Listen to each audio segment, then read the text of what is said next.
रहेगा तेरा पुत्रेति तन्मयतया तेरे अभिनेदु तं सर्वभूतहृदयं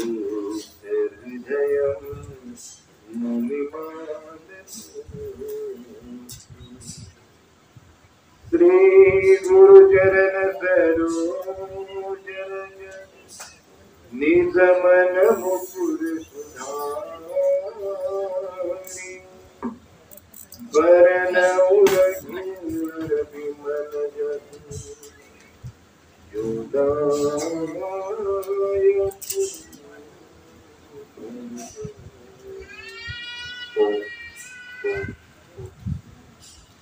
क्या सबसे पहले तो मैं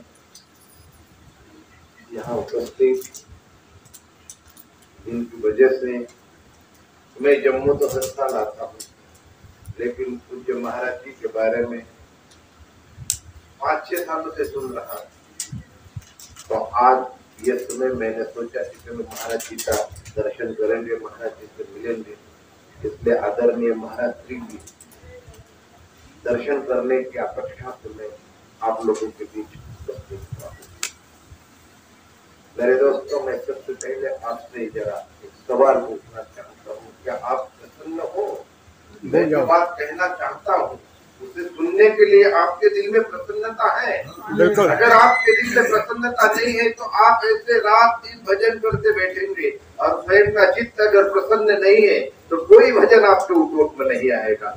ईश्वर को अगर पाना है तो प्रसन्न चित्ते परमात्मा दर्शनम, हमारे देश का वेद कहता है। अगर ईश्वर को पाना है तो आपका चित्त प्रसन्न होना बहुत जरूरी है, और आपका चित्त अगर प्रसन्न नहीं है तो आप कितना भी भजन करो कोई उपयोग नहीं, क्योंकि उद्विग्नता आपके जीवन को अस्त व्यस्त करती है और प्रसन्नता आपके जीवन को स्थिर बना देती है। इसलिए नहीं तो मैं कहूंगा, और आप प्रसन्न हो तो मैं कह सकता हूँ। मैंने महाराज जी बोलते समय महाराज जी की भाषा तो मेरी समझ में नहीं आई, लेकिन मैं बोलते समय जो जो मुझे समझ में आ रहा था वो मैं लिख लेता था। महाराज जी ने यहाँ पर गुरु की महिमा पर शायद प्रवचन दिया, अमीर खुसरो का उदाहरण दिया। जो औरंगजेब के जो भाई थे अमीर खुसरो, जिन्होंने हमारे देश के 108 उपनिषद में से 52 उपनिषदों पर भाष्य लिखा है। अमीर खुसरो ने, एक मुस्लिम है। अमीर खुसरो बड़ा विद्वान था, पर उस संदर्भ में मैं आपसे थोड़ी थोड़ी चर्चा करूंगा, क्योंकि समय हमारे पास तो बिल्कुल थोड़ा है। मैं आया हूँ अतिथि के तौर पर, और आशीर्वचन तो नहीं, क्योंकि महाराज जी आपको आशीर्वाद देने के लिए, क्योंकि जहाँ अच्छा सद्गुरु मिल जाता है वहाँ अपने आप सुगंध फैलती चली जाती है। मैं देखो रात से आया हूँ, लेकिन पूरे दिन महाराज जी के साथ में हूँ। जहाँ जा रहा हूँ वहाँ मुझे ऐसा नहीं लगता कि मैं मेरे आश्रम से बाहर हूँ। महाराज जी को कहा मैंने कि स्वामी जी कि मैं आश्रम में आया हूँ, ऐसा मुझे महसूस होता है, क्योंकि यहाँ तो अपनेपन का लगा हो। नहीं तो वास्तव में देखा जाए ऐसे ऐसे लोग आपको गुरु बनकर दिखेंगे। लोभी गुरु लालची चेला होए नरक में ठेलम ठेला। गुरु है लोभी और चेला है लालची, इन दोनों की युद्ध टक्कर हो रही है। ऐसे भी गुरु आपको नजर आए, और वर्तमान में तो वैसे ही गुरु है। लेकिन वर्तमान की स्थिति में अगर आपको सन्मार्ग से, अच्छे लोगों की सन्निधि से ईश्वर तक अगर पहुंचना है तो गुरु में कोई भेद नहीं होता। गुरु वाक्य मंत्र मूलम, गुरु कोई गृहस्थी नहीं होता, कोई सन्यासी नहीं होता, कोई ब्रह्मचारी नहीं होता, कोई वानप्रस्थ नहीं। गुरु गुरु होता है। गुकार तंधकारोस्ति रुकार तन्निरोधका अंधकार निरोधत्वा गुरुरित्ताय विद्यते।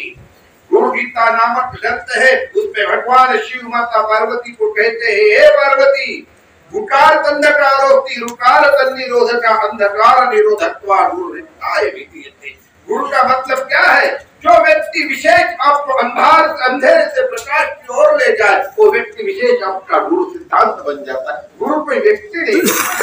तुलसीदास जी कहते हैं, बंदो गुरुपद कंज कृपा सिंधु नर रूप हरि। तुलसीदास जी कहते हैं कि मेरा गुरु दिखने के लिए मनुष्य है, लेकिन वो वो हरि का प्रत्यक्ष रूप है।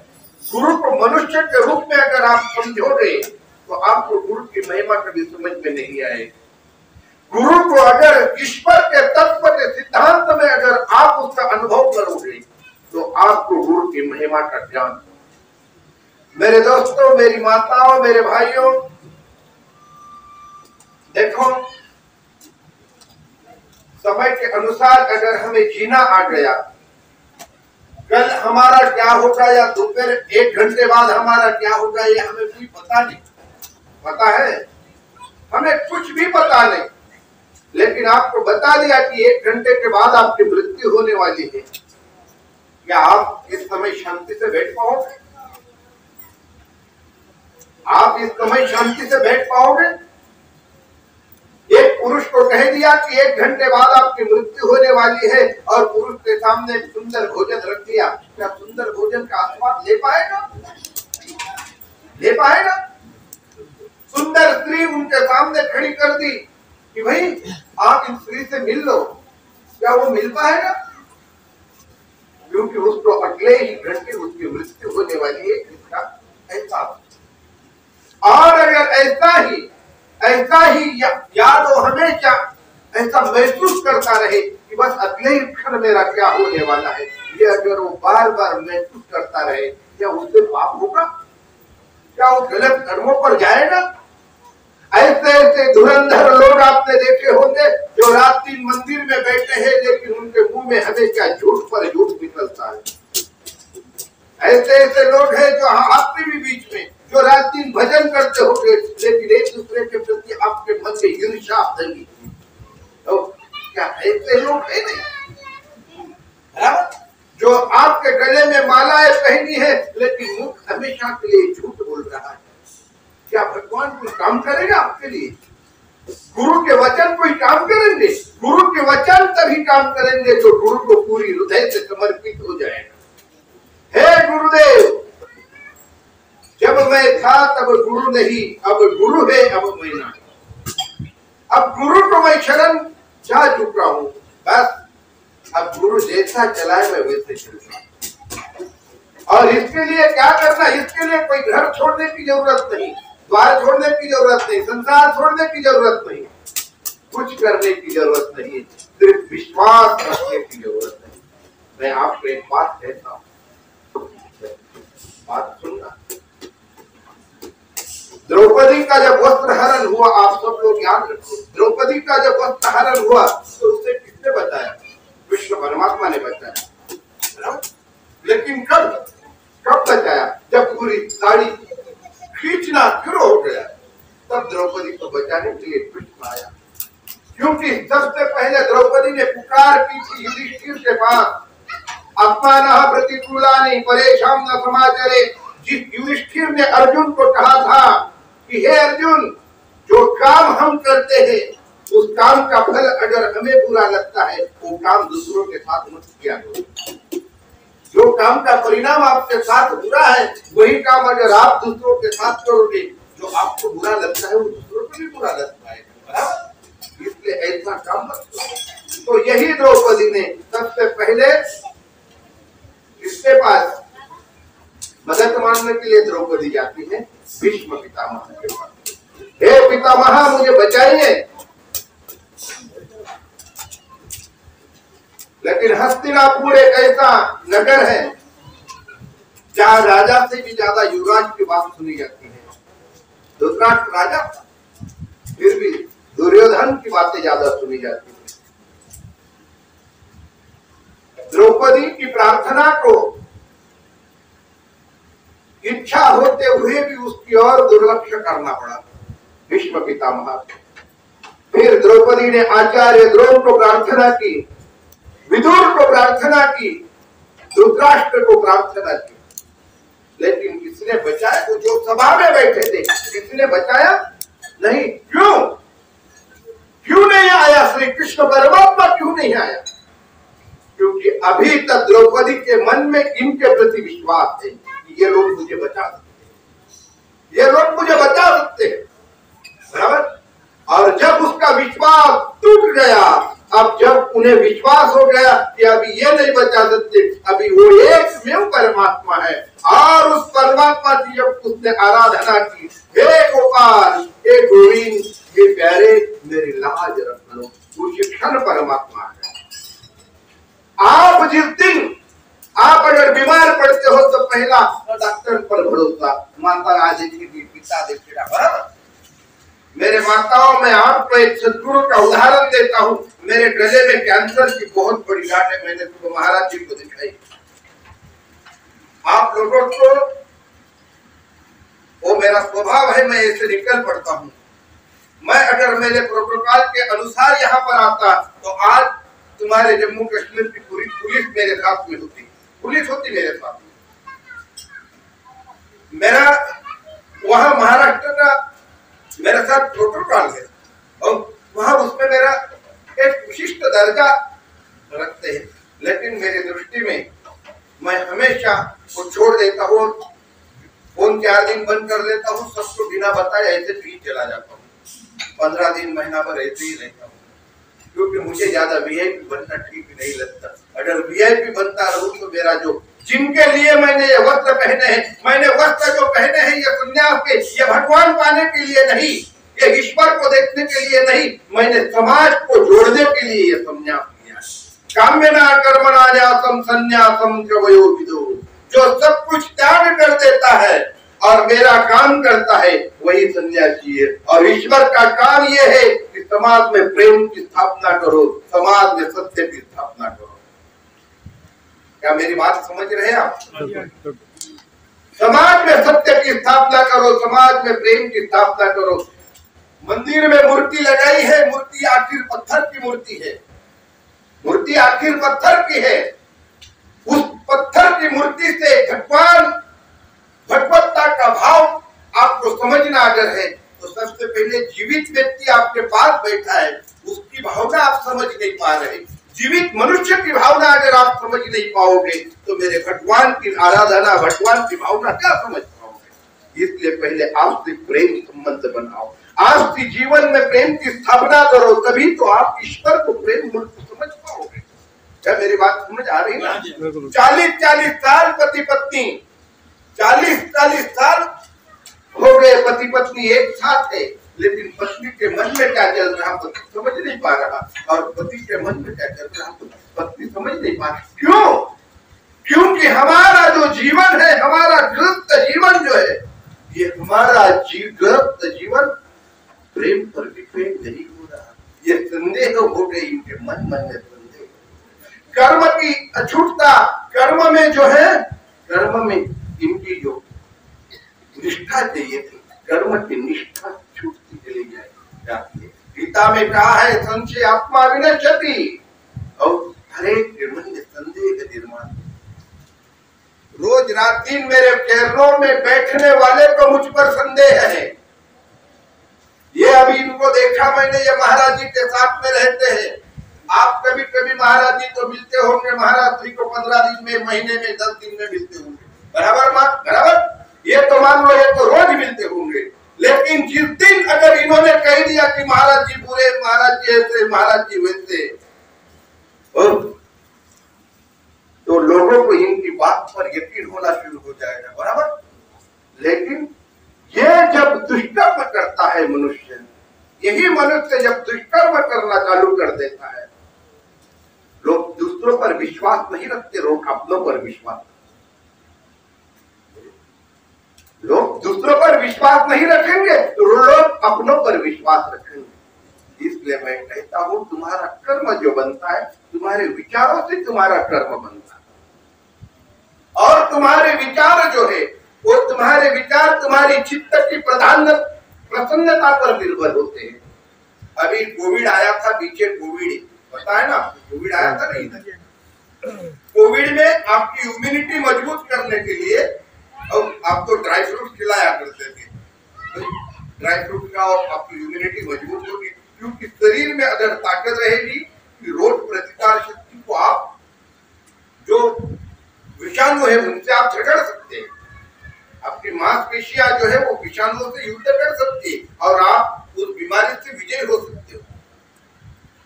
हो सकते हो, लेकिन जो उस बीमारी से युद्ध करने में कमजोर हुआ वो मर नहीं। इसी तरह आप अच्छाइयों में देखो, मैं कभी कभी आऊंगा, महाराज जी कभी कभी आएंगे, महाराज जी आएंगे महीने में 15 दिन में आपको मार्गदर्शन कर देंगे। आप समझ लेंगे भाई चलो हमने गुरु का दर्शन कर लिया, दक्षिणा रखवा दी, पुण्य हो गया।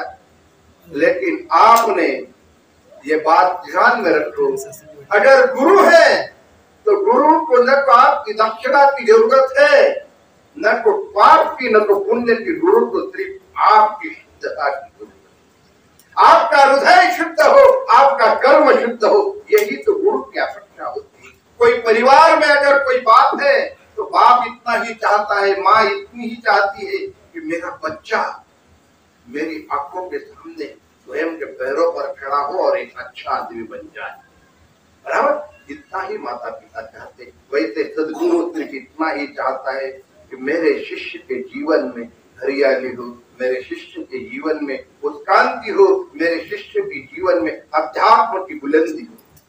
इसलिए मेरे माताओं, मेरे भाइयों, कहने के लिए बहुत सारी बातें हैं। मुझे इतना विश्वास है, मैं अगर आप लोगों में 5-6 दिन अगर रह जाऊं, तो 5-6 दिन अगर रह जाऊं तो आप लोग चलते चलते रोने लगते। मैं 3 दिन के लिए श्रीनगर गया था। श्रीनगर, जम्मू हर साल आता हूँ, लेकिन श्रीनगर कभी गया नहीं, अकेला था। तो 3 दिन के लिए श्रीनगर गया। मैं ज्यादा किसी से बात नहीं करता। मैं एक टैक्सी में बैठ गया और मेरे बाजू में मुसलमान का लड़का था। और ऐसे चलते चलते चलते चलते उसने मुझसे बात करी और मैंने बोलना चालू कर दिया।